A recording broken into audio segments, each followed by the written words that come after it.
ने अपने पुराने रुख को दोहराते हुए एक बार फिर से फिलिस्तीन का हक में खुलकर बात की।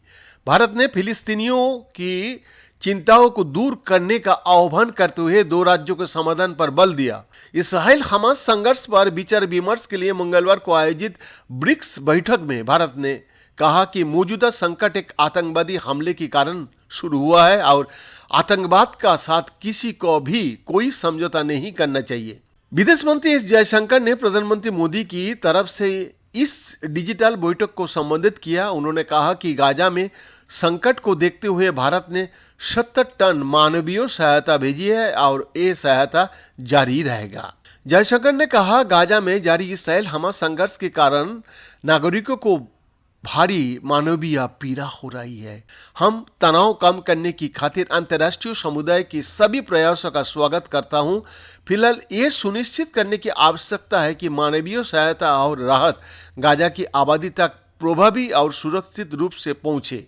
दक्षिण अफ्रीका के राष्ट्रपति सिरिल रामफोसा द्वारा आयोजित इस बैठक में रूसी राष्ट्रपति व्लादिमीर पुतिन, चीनी राष्ट्रपति शी जिनपिंग, ब्राजील के राष्ट्रपति लुइस इनासियो लुला डी सिल्वा और मिस्र के राष्ट्रपति अब्देल फतेह अल सीसी सहित अन्य लोगों ने भाग लिया। जयशंकर ने कहा, यह भी जरूरी है कि सभी बंधकों को रिहा कर दिया जाए। हमारा मानना है कि अंतर्राष्ट्रीय मानवीय कानून का पालन करना सार्वभौमिक दायित्व है। हम सभी जानता है कि मौजूदा संकट 7 अक्टूबर को आतंकवादी हमले से शुरू हुआ था। जहां तक आतंकवाद का सवाल है, हमें से किसी को भी इससे समझौता नहीं करना चाहिए। बंधक बनाना भी अस्वीकार्य है और इसे साफ तौर पर माफ नहीं किया जा सकता है।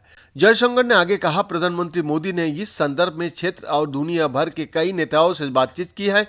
उन्होंने कहा कि प्रधानमंत्री ने शांति के लिए अनुकूल स्थितियों बनाने और पृथक एवं सार्थक शांति वार्ता को फिर से शुरू करने की आवश्यकता पर फोकस डाला है। विदेश मंत्री ने आगे कहा, हमारा मानना है कि फिलिस्तीनी लोगों की चिंताओं को गंभीरता से और सतत तरीका से दूर किया जाना चाहिए। केवल 2 राज्यों के समाधान का साथ इसका हल हो सकता है जो शांतिपूर्ण अस्तित्व पर आधारित है। ब्रिक्स देशों के सदस्यों में ब्राजील, रूस, भारत, चीन और दक्षिण अफ्रीका शामिल है। भारत ने फिलिस्तीनी शरणार्थियों के लिए संयुक्त राष्ट्र की एजेंसी को 25 लाख अमेरिकी डॉलर दान किया है। गाजा के लिए इस मुश्किल भरे वक्त में योगदान देने की एजेंसी ने मंगलवार को भारत को कदम का स्वागत किया है। UNRWA 1950 से काम कर रही है और पंजीकृत फिलिस्तीनी शरणार्थियों के लिए प्रत्यक्ष राहत एवं बचाव कार्यों का जिम्मा संभालती है। संयुक्त राष्ट्र के लगभग सभी सदस्य देश स्वेच्छा से इसे दान दे रहा है। रामल्ला में भारत की प्रतिनिधि कार्यालय के मुताबिक भारत ने 2023-2024 के लिए UNRWA के कार्यक्रम और सेवा को समर्थन के लिए अपने वार्षिक योगदान के हिस्से के रूप में सोमवार को 25 लाख अमेरिकी डॉलर दिया है। एजेंसी के कार्यों